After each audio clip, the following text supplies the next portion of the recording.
Санжар Турдуходжоевичтен хочу уточнить.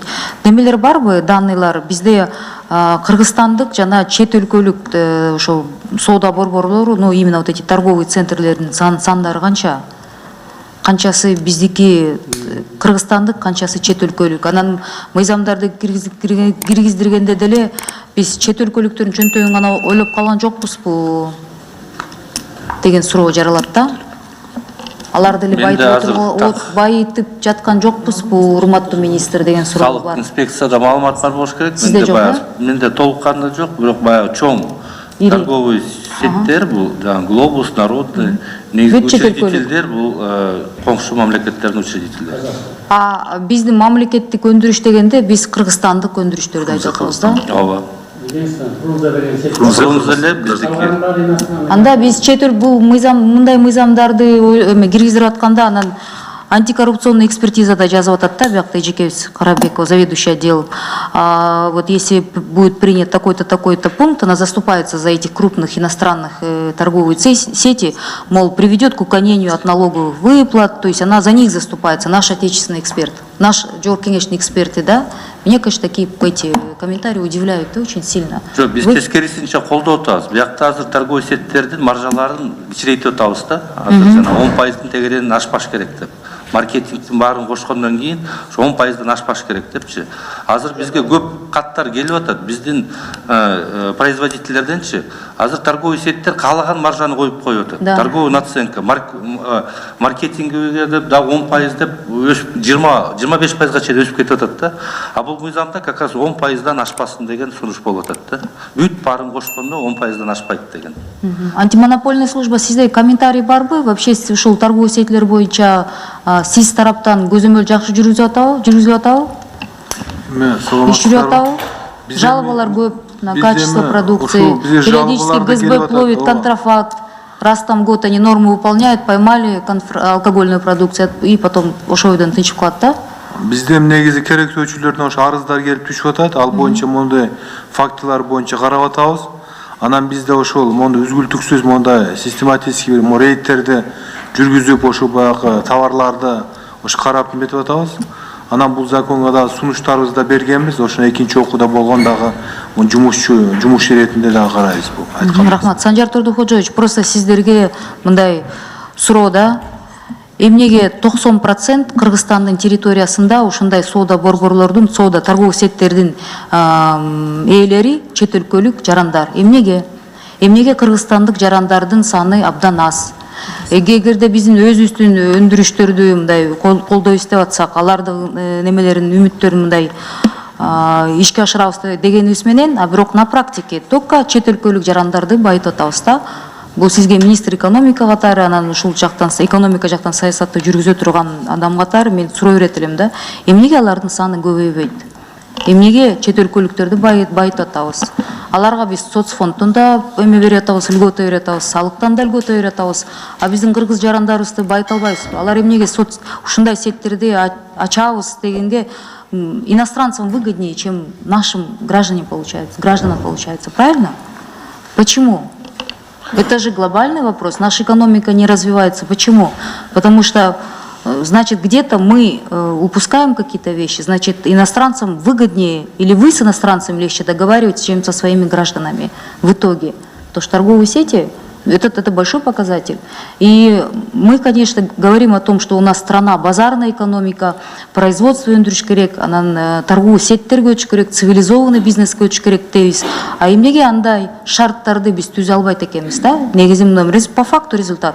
Базарларды ачкан выгоднее, базарларда иштеген выгоднее, и биздин жарандарда базарларда находиться, наверное, выгоднее, чем открывать торговые сети и под нападками либо антимонопольные, либо ГСБ, либо других таких вот органов иностранцам, видимо, оптом легче договариваться, чем нашим гражданам. Это вот просто комментарий вам для размышления. Мне кажется, вы в этом плане тоже для себя должны задуматься.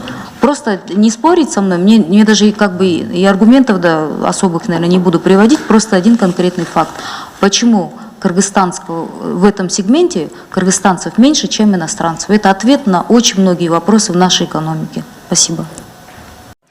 Эми бул жерде Марлен Абдрахманович сөзүн ачыгы мен да парламентке келгенге чейин ишкердик менен алек болгон киши катары түшүнүп жатам. Көп стандарттар, көп нерселер эскирип калды. Заманбап нерселерди киргизиш керек дегени менен бирге ошол эле убакытта 2 жыл мурда Орус Федерациясында торговый центр Зимний Вишня пожар болгондо 100дөй киши каза болгон, билесиздер, Азыркыга чейин ал расследование жүрүп жатат, мен билишимче орустарда. Бизде деген канча базарларда өрт чыкты, канча дүкөндөрдө, кафелерде өрт чыкты, аягында кимиси күнөөлүү, коррупция кайсы жерде экенин баардык билсек да, жоопкерчиликке адамдар негедир тартылбайт да.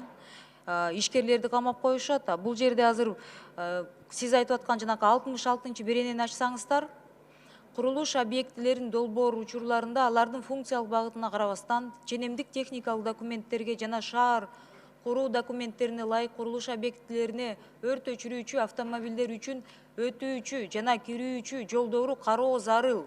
Стандарт жокпу? Анан мындай акчасын чөнтөгүн караган ишкерлер сөзсүз түрдө кыскартышат. Текшерүүчү келгендер менен пара алышып беришип сүйлөшүшөт. Аягында базар болобу, мол болобу, соода борбор болобу, пожар чыкса, же скорый менен скорый да кире албай калат, киши ошакта жүрөгү кармап жатып калса. Ошол нерселерди киргизиш керекпиз да, бир стандарт болуш керек да. Буларды эмне алып атасыздар? Таптакыр эле мындай кыскартам деп эле такыр алып салганыңыздар туура болуп атабы? Элвира Жалбековна, эми эгерде ушундай логика менен караганда, анда биз азыр ушул жерге метрлерди карап турмакпыз да. Ошону Кечиресиз, пожарный машиненин эмеси габариттери канча? Билесизби? Марлен Абдрахманович. Айтсаңыз? Жооп бербесиңер силер. Эмне отурасыңар? Марлен Абдрахманович, Элвира мыйзам Жалбековна. жазган адам катары сиз билбесеңиз, анда эмнеге мыйзам жазып атасыздар? соавтор катары мен сизге жооп берип атам, соавтор катары доклад кылып атам. Бул жерде эч ким метрлерди алган жери жок. Бул болгону снипке которуп коелу деп атабыз. Снипте бардыгы турат. Эч ким ал жерде 1 метрин кыскартуу же өзгөртүү. Менимче биз мыйзамда деген толук, конкретно, четко жазганды үйрөнүш керекпиз. Ошол Отсылочный конкретика нормалар менен аягында деген ишкерлер да мыйзамдарды билишпейт. туура айтасыз, Жылабек, Элвия Жалбековна, карасаңыз 5-8 метр деп жазып коюптур. Эми мыйзамда 5-8 метрди 5 кылабы же 8 кылабы? Буну ким аныктайт?